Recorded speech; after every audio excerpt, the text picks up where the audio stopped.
Então, ao longo desses vídeos, a gente acabou trazendo várias noções sobre os transtornos, alguns deles muito associados a essas doenças psicossomáticas ou transtorno de somatização, que podem ser realmente por múltiplos sintomas somáticos que não podem ser explicados de alguma forma por exames físicos ou exames auxiliares. Isso é tão comum hoje em dia, as pessoas sentem tantas coisas, tantas dores, tantos sintomas, fazem uma bateria de exames, não identificam nada, passam por diversos exames laboratoriais e de imagens e não conseguem identificar, e aí, na consequência dessa série de exames e dessa busca, eles acabam sendo encaminhados para terapia. Um termo, hipocondria, refere-se também à condição em que alguns pacientes eles acreditam e temem ter uma doença grave. Então é importante que a gente esteja atento que é muito comum lidar com pacientes com essas características, doenças que ainda não foram detectadas ou que já foram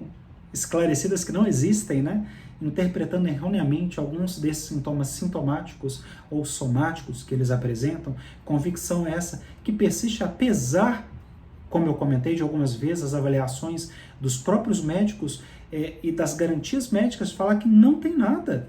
grave ou anormal, né, no seu organismo, mas as pessoas elas estão convictas de que elas têm alguma coisa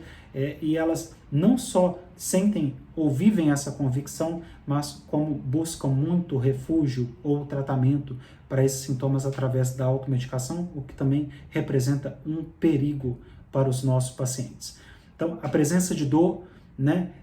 não completamente explicada por uma condição médica, que isso pode acontecer, não psiquiátrica também, né, associada a um prejuízo funcional, por exemplo, e sofrimento emocional,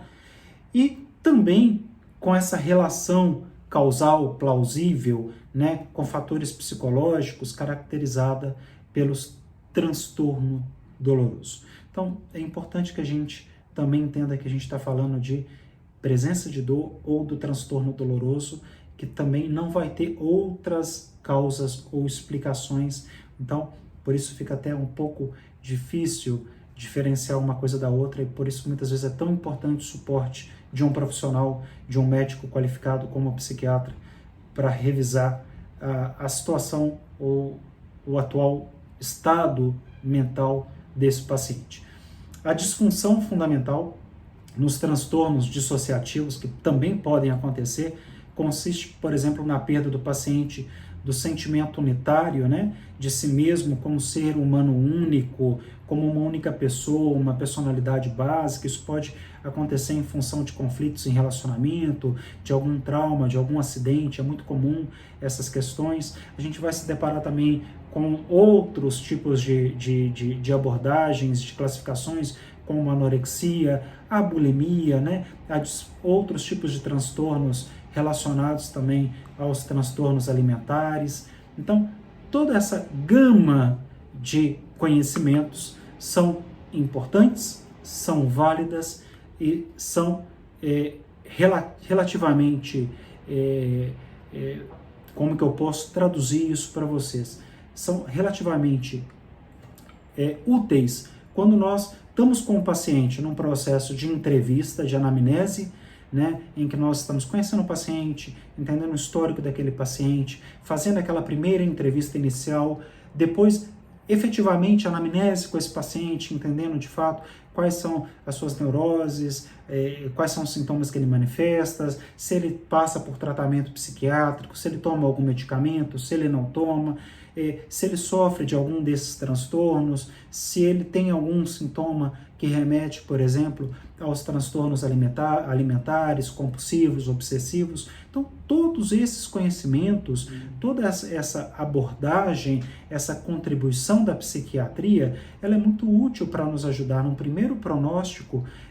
desses pacientes, que tem a ver com a entrevista inicial, com a anamnese e, posteriormente, com uma proposta terapêutica, uma proposta de terapia psicanalítica que seja condizente à realidade desse paciente, até para que nós possamos conduzir de forma muito mais coerente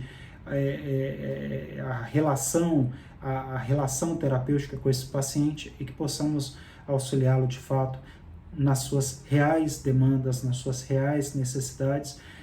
como entendendo de fato a origem da sintomatologia, a gênese, né, das angústias, das neuroses, do transtorno de humor, da depressão, enfim, tudo isso. E é aí que nós vemos quanto a psicanálise contribui também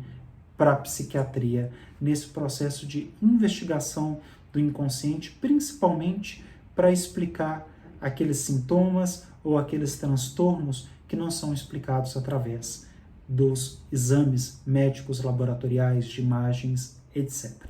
É isso.